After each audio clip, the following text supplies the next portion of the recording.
Audio article by the Common Constitutionalist entitled, "Is the Trump Deal with Carrier a Good Thing?" Quote, "The holidays came early this year for workers at a Carrier furnace plant in Indiana who learned on Tuesday that 800 of their jobs would not be moving to Mexico after all," unquote, wrote the New York Times. Trump and VP-elect Mike Pence, who is still governor of Indiana, quote, cut a deal with Carrier, a division of United Technologies, to keep the jobs within the state, unquote. Although the deal has been widely publicized, the specific terms have not, beyond claiming that, quote, the state of Indiana has reportedly offered the company $7 million in tax breaks over 10 years to keep jobs in the state, unquote. It's interesting that, so far, no one on the right appears to be curious about the details of the meeting or the deal, just that Trump saved 800 or so American jobs, while those on the left, like the New York Times, are too busy trying to convince us that the jobs were saved by government. Those on the right are correct. Without the Trump-Pence intervention, these 800 jobs would be lost. However, as much as it pains me to say that the New York Times is also correct, they write, quote, "In making the deal, Mr. Trump and Mr. Pence have embraced the idea that government does indeed have a role to play in the free market," unquote.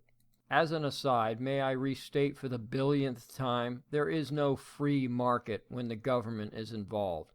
As long as we retain a progressive tax system replete with special carve-outs reserved for the highest bidder/lobbyist, and overburdening regulations which favor one company or industry over another, there is no such thing as free market capitalism. When there is government intervention, there are always winners and losers. That's what governments do, pick winners and losers. And this is what appears to have happened here.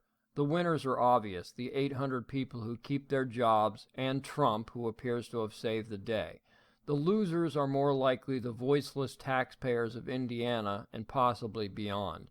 Unless Indiana also agreed to cut their budget, that $7 million tax break will have to be made up somewhere, which means the rest of Indiana will take it on the chin and pay more to save 800 workers. That said, it appears I'm not the only one who is concerned with what has been done, or more so, what has been said. Mark Levin took to the airwaves on his Thursday evening radio program to give voice to these concerns.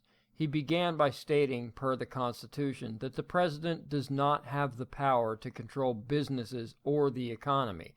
Yet Mark says that, like Obama, Trump appears to have a pen and a phone too.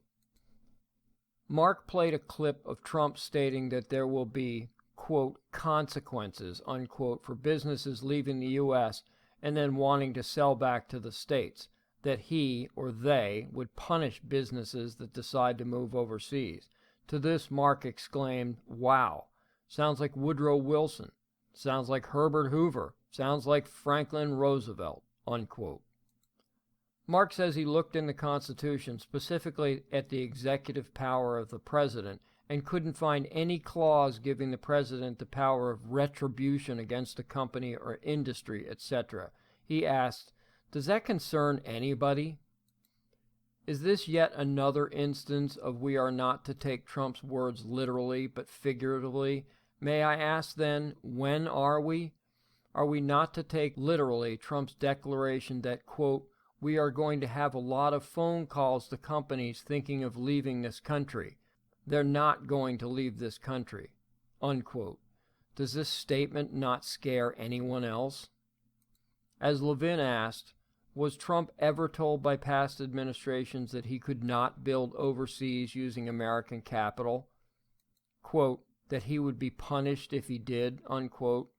Of course not. He would have told them to stick it where the sun don't shine, and rightly so. I've stated that I am personally willing to give Trump a clean slate, wait to see if his actions align with his positive campaign promises. I figured I'd be waiting until after he was inaugurated.